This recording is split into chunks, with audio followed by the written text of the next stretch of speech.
Hello all, this is Windhero from speedsolving.com, and today I'm going to discuss about the new puzzle by FangShi called ShuangRen.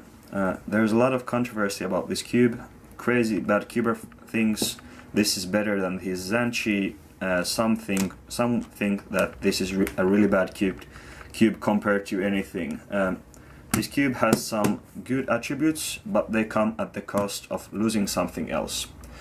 I want to explain you why the FangShi is so good at what it is and why it still seems like a bad cube to some. My ShuangRen has a cube for U core, and the rest of the hardware is still stock, including the springs.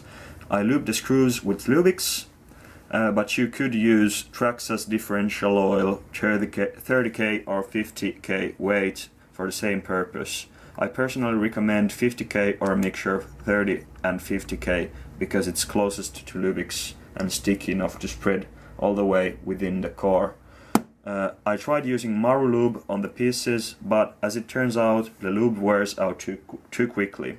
Basically, you just drop the Maru from the gaps, turn around, drop another little drop inside, break it in.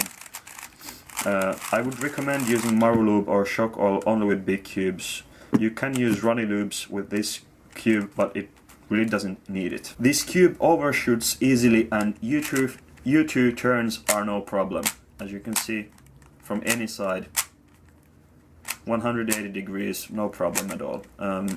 It also corner cuts at least 45 degrees, even more, but I don't see why we would need that.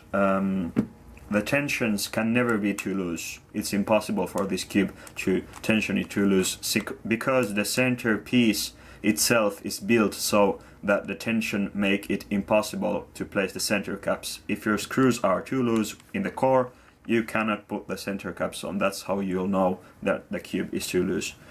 And now I'll just show you the mechanism inside and break the cube. Now back to the matter at hand. In my opinion, the core is what makes this puzzle so fast, but the speed comes at the cost of the cube being really flimsy at the same time. As you can see, the center pieces actually wobble around the screws. The stem of the centerpiece, this black one, that holds the screw inside of it, is much wider than the screw itself in relation to dayan puzzles or any puzzle I've seen, at least. This allows extremely fast turning at the cost of accuracy. As you can see, you can't really get a cube like a dayan to turn this fast without tensioning it way too loose. What happens is that when you turn the pieces, the center piece rotates as well. Since the screw is loose within the center piece, it can make the actual centerpiece pivot a few degrees, but enough for it to lock up. The cube pieces are molded to form a cube, so they want to stay in a cubic shape. As you can see, here's the corner edge and another corner. If the centerpiece itself is not at 90 degrees, as it should when the cube holds its cubic form, it can lock up the pieces. The ShuangRen is the only puzzle I've ever tried that locks up because of the center.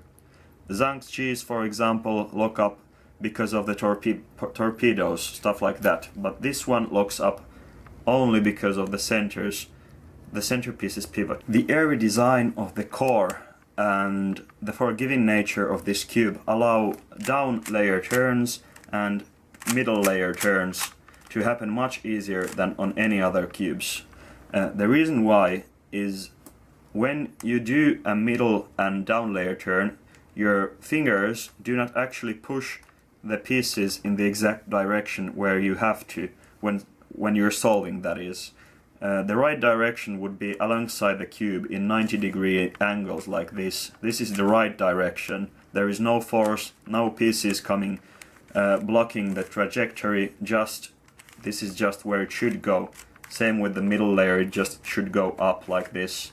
But when you're solving, you're using your ring fingers and pinkies and whatever middle fingers, and usually the trajectory goes a bit to the side like this.